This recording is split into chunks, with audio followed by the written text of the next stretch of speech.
प्रणिपात भक्तगणों, हर रोज एक श्लोक में जुड़ने के लिए धन्यवाद। आज हम सुनेंगे अध्याय 2 श्लोक 7।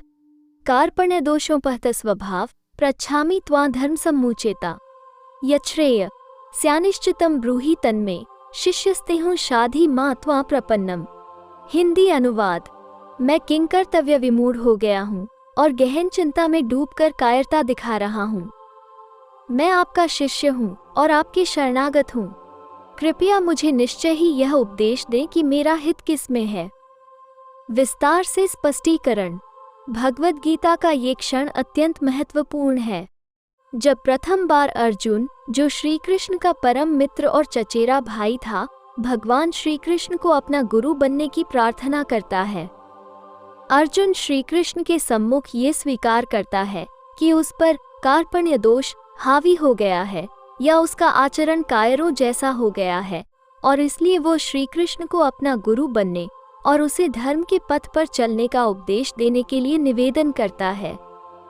सभी वैदिक ग्रंथ एक स्वर से घोषणा करते हैं कि आध्यात्मिक गुरु के माध्यम से हमें अपने आत्मकल्याण के लिए दिव्य ज्ञान प्राप्त होता है। तद्विज्ञानार्थ स गुरुमेवाभिगच्छेत् समित्पाणे श्रोत्रियम ब्रह्मनिष्ठम।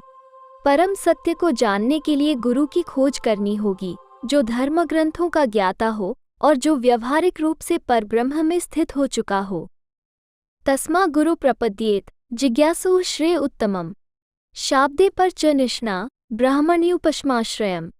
सत्य की खोज करने वालों को आध्यात्मिक गुरु के प्रति पूर्ण शरणागत होना चाहिए, जो वैदिक ग्रंथों के सार को भलीभांति समझता है और भौतिक संसार की उपेक्षा कर भगवान के पूर्ण शरणागत होता है। रामचरितमानस में वर्णन किया गया है। गुरु बिनु भव निधि तरई न कोई, ज्यों बिरंची संकर सम होई। यहाँ तक कि आध्यात्मिक ज्ञान में उन्नत साधक भी बिना गुरु की कृपा के इस मायारूपी संसार के भवसागर को पार नहीं कर सकते। श्री कृष्ण ने स्वयं गीता के श्लोक संख्या में वर्णन किया है। सत्य को जानने के लिए गुरु की शरण में जाओ, श्रद्धापूर्वक उनकी सेवा करो और उनसे तत्व ज्ञान सीखो। ऐसा सिद्ध संत महापुरुष आपको ज्ञान देगा, क्योंकि वह यथार्थ को जानता है। ज्ञान प्राप्त करने के लिए गुरु की शरण में जाने की अनिवार्यता सिद्ध करने के लिए श्री कृष्ण भी गुरु की शरण में गए थे।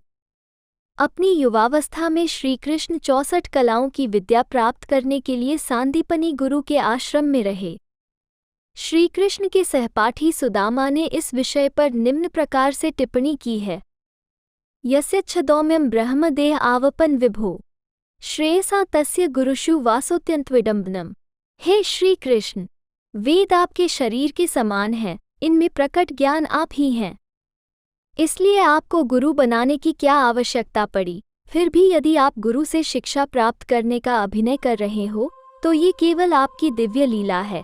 वास्तव में भगवान श्री कृष्ण जगत के आदि गुरु हैं, क्योंकि वे भौतिक संसार के सबसे पहले जन्मे ब्रह्मा के भी गुरु हैं। उन्होंने हमारे कल्याण के लिए ये लीला रची और अपने इस दृष्टांत द्वारा हमें शिक्षित किया कि हमारी आत्मा पर माया हावी है और अज्ञान को दूर करने के लिए हमें गुरु की आवश्यकता है। इस श्लोक में अर्जुन एक शिष्य के रूप में श्री कृष्ण के समक्ष आत्मसमर्पण कर उन्हें अपना गुरु स्वीकार करते हुए उसे उचित मार्ग दिखाने के लिए ज्ञान प्रदान करने की प्रार्थना करता है। हर रोज एक श्लोक में जुड़ने के लिए धन्यवाद।